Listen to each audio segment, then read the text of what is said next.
Demon possession is a spooky and scary story about a young boy with pale face and dark eyes. What do you know about demons? Do you believe in supernatural? Please write comment. My name is Juno, and this is a story that has haunted my family and I for years. The events have been burned into my memory, and even though it happened a long time ago, I can still picture every detail as if it was yesterday. Not long after my older sister, Lilith, got married, she gave birth to a little baby boy. She christened him Michael. He had pale skin and dark eyes. When he was only 4 years old, we began to notice that he wasn't like other boys. He never spoke a word and never looked anybody in the eye. While most boys his age would have fun playing outside, he would remain in his room, silently brooding and staring out the window. Lilith said this was because he didn't get along with the other children, and at the time, I was willing to believe her.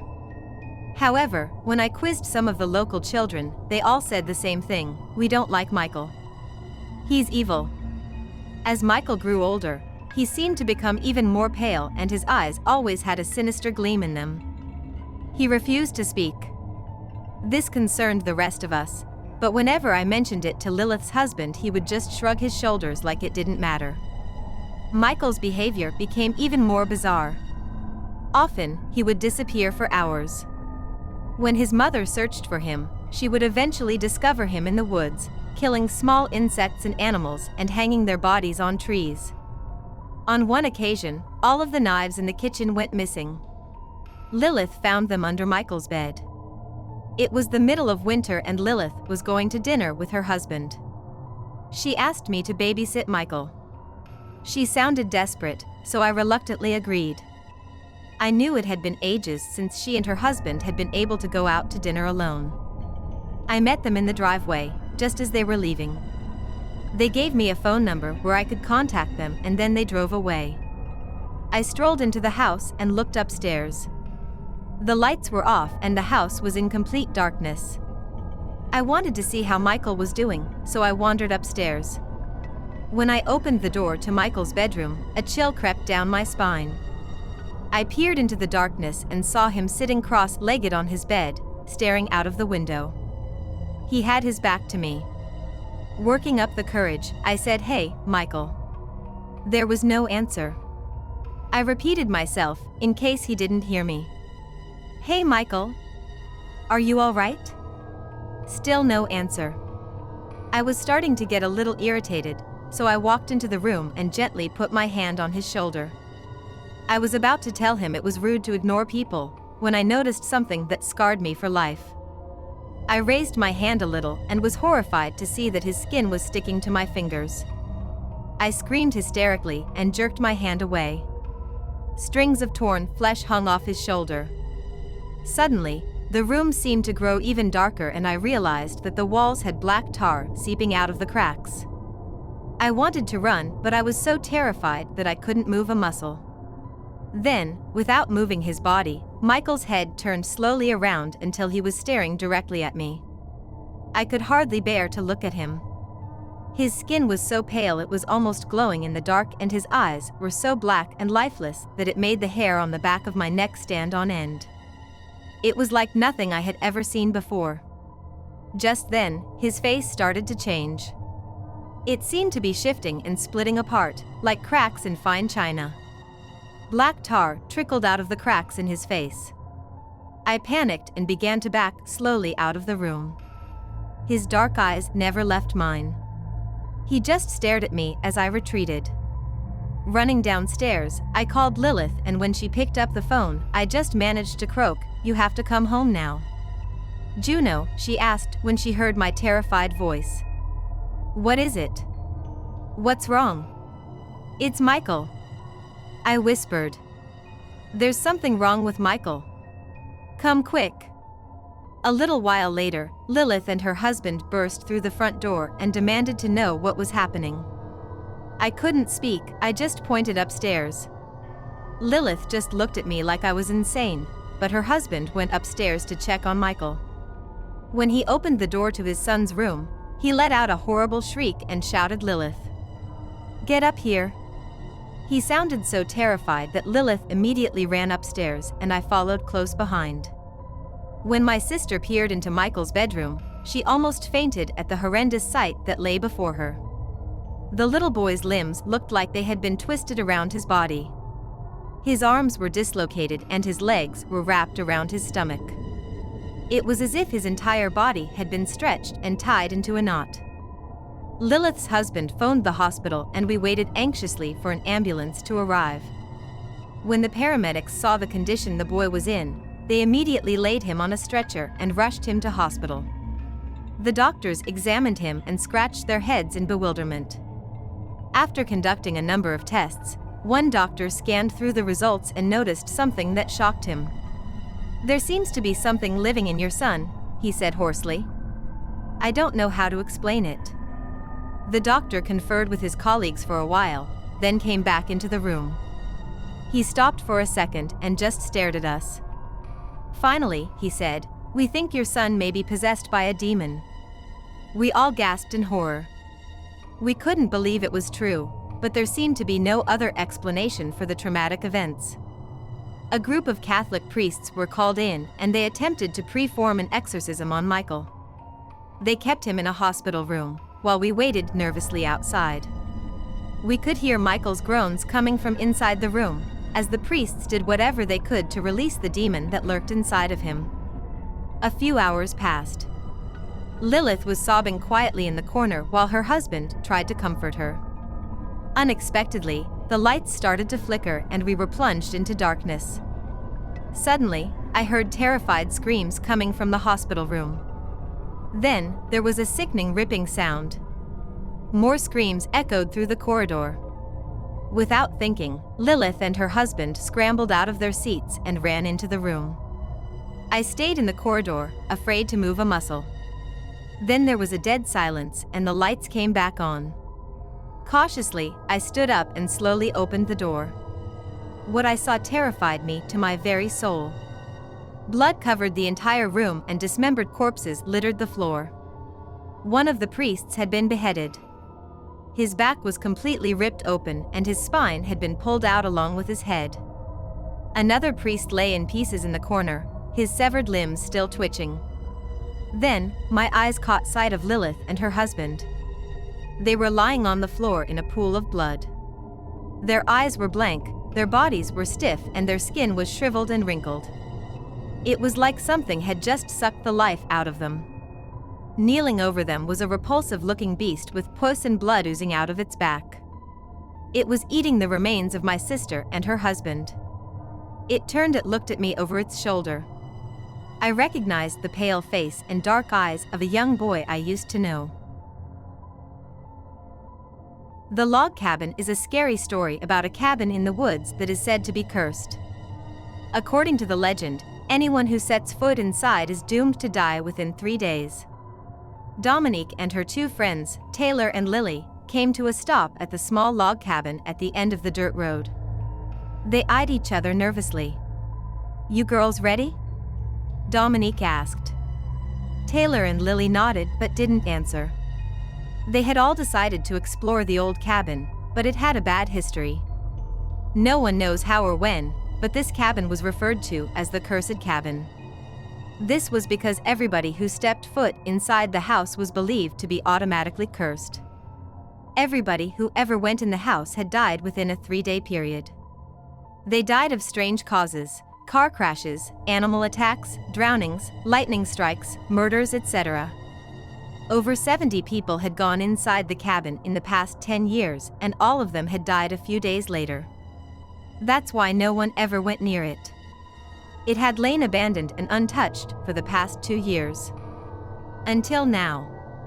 Dominique was the type of girl who loved proving people wrong.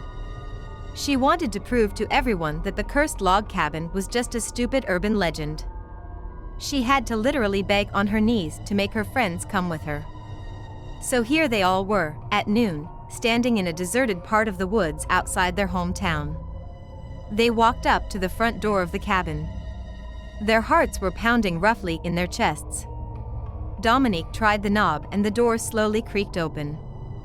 "Oh God, I think I've changed my mind," Taylor said. Dominique grabbed her arm to stop her leaving. No, please. I swear we'll step in for about 10 secs, then leave, she promised. Taylor calmed her nerves and agreed. They all walked in the house. It was completely pitch black inside, which was really creepy.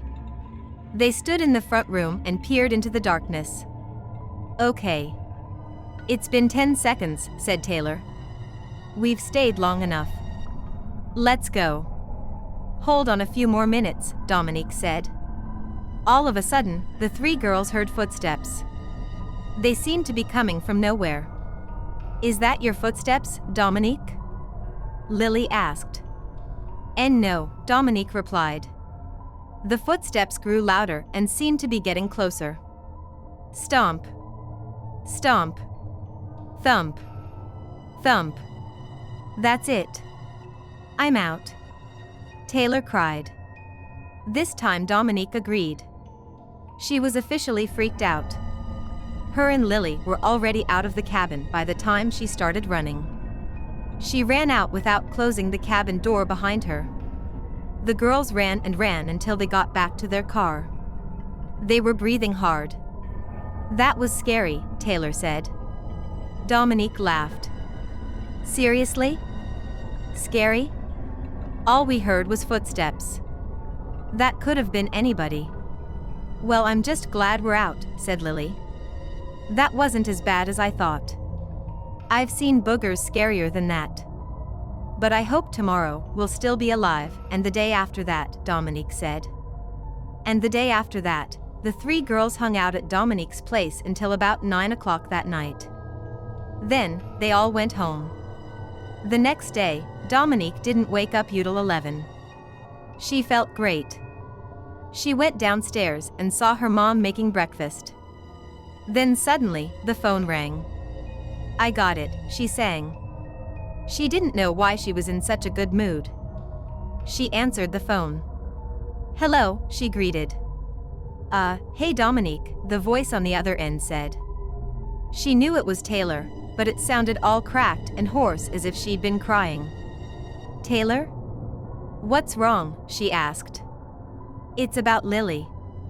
She died, Taylor said, as if she had a hard time speaking. Dominique's head started spinning. She was in sudden shock. Dead? What do you mean dead? She asked. Taylor burst into tears. She's dead. Her mom said she went into her room at about 3 o'clock this morning to the sound of her screams. When she went in, she saw her Lily in her bed, coughing up blood. A lot of blood. By the time she called police, Lily had already stopped moving and looked dead, Taylor explained through tears. Oh my God, Dominique said. After a long silence, Taylor said, do you think it could have been the cabin? Do you think it's really cursed? No. It's not cursed. Stop saying that, said Dominique, trying to calm herself down. Listen, I'll be over your house in a few minutes so we can talk. She hung up the phone. Dominique didn't bother changing out of her pajamas.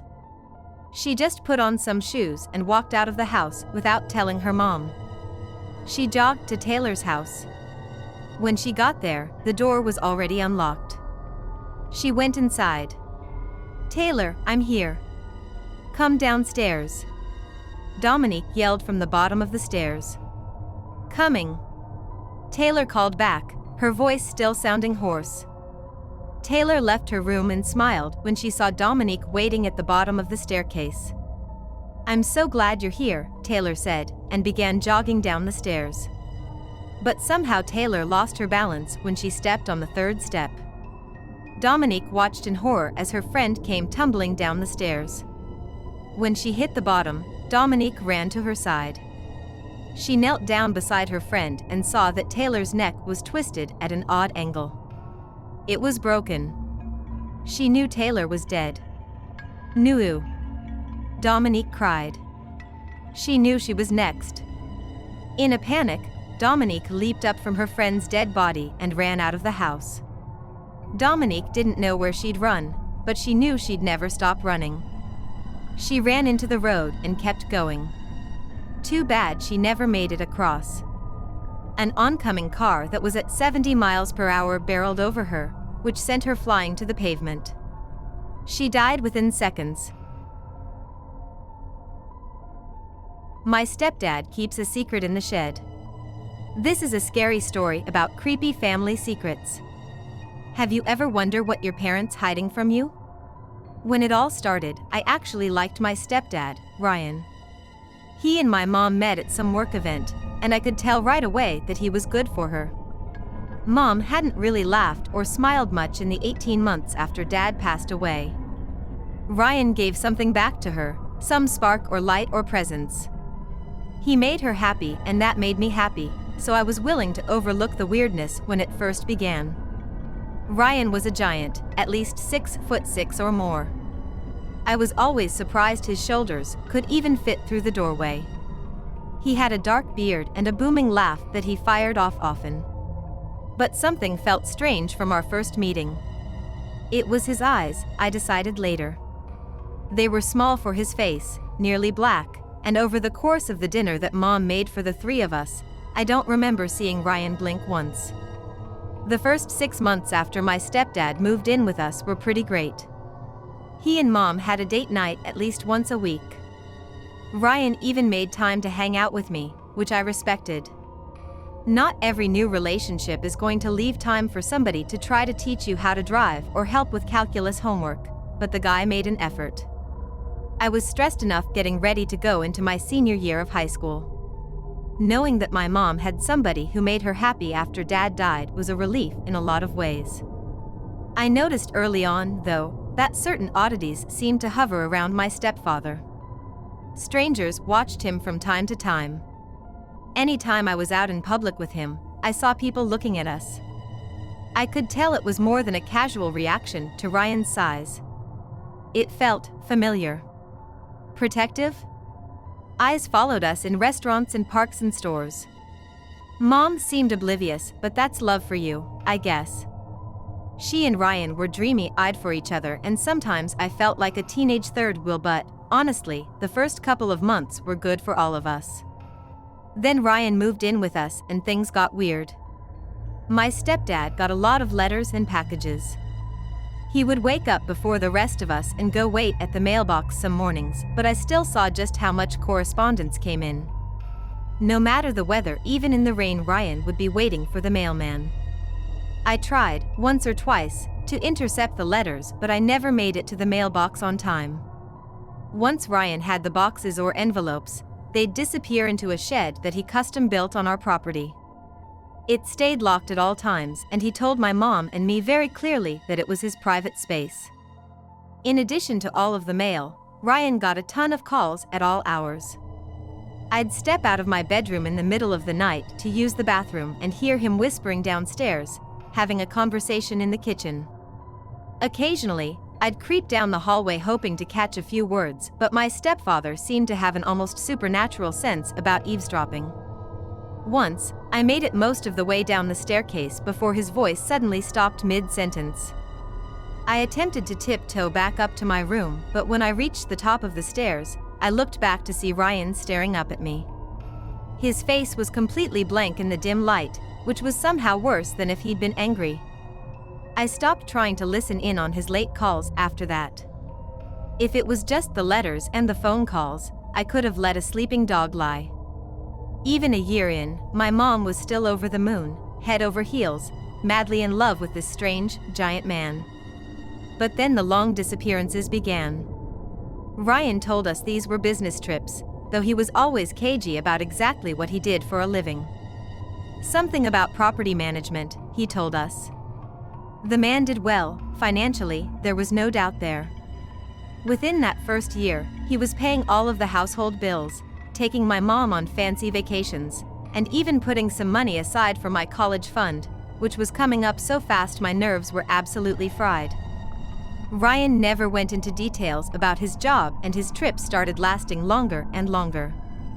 First, it was a few days here and there, then weeks, escalating until he disappeared for nearly a month at the start of my senior year in high school.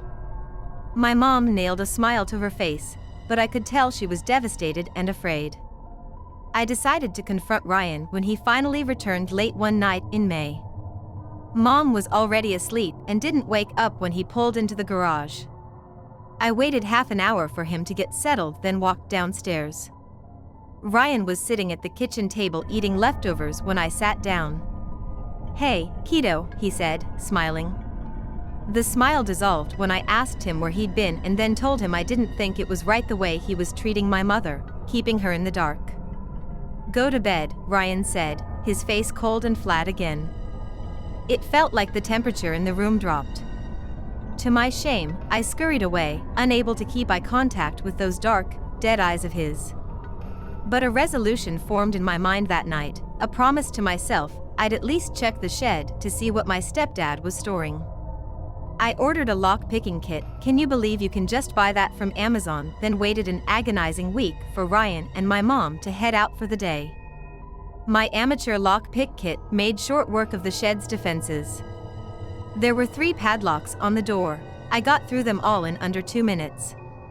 It was a big shed but cramped. I pushed the door open and saw only shadows from the sunlight behind me. I fumbled around on the wall for a light switch, not even sure if the shed was wired for electricity. Apparently, it was. I flipped the switch and took a step back. The shed was packed with bones. There were boxes full of ribs and femurs and collarbones. Spines dangled from the rafters and a full human skeleton was stapled to the back wall. I saw knives, too, big blades that curved back and forth like a snake's trail. A pair of black robes hung on a mannequin in the corner. I was so stunned by the contents of the shed, I barely registered the blinking red light over the door until I thought about it later. It was an alarm system. I was sitting at the kitchen table trying to decide my next move when Ryan's car pulled into the garage. The obvious thing to do was to call the police, but I was terrified that my mom might somehow get in trouble as well. I had relocked the shed and figured I had time to talk to her, to warn her about Ryan, then we could choose what to do together. We'd been safe with him for more than a year, so what was another day? By the time Ryan pulled his car into the garage, though, my mom was already dead. I went out into the garage to meet them and saw her dead, wide-eyed corpse sitting in the passenger seat with her throat slit. Ryan was watching me with that blank face, his shirt stained with my mom's blood, a curvy knife in his hand. I didn't know how, then, but I realized he knew I'd broken into the shed. I wanted to scream, to weep for my mom, but when he opened the car door, my legs took over and I ran into the house. Ryan had his secrets, but so did I, so did my mom. I knew that she had a small gun stashed away deep in the back of her closet. She bought it after Dad died, but before she met Ryan. I heard him crashing through the house behind me, calling my name. I made it to the gun just as he ran through the bedroom door.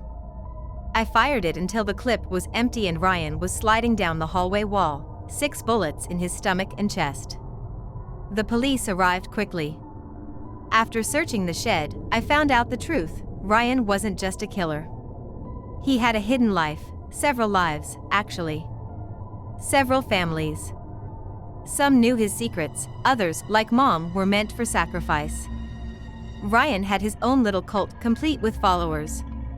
They were the ones calling him late at night and sending him those packages full of bones.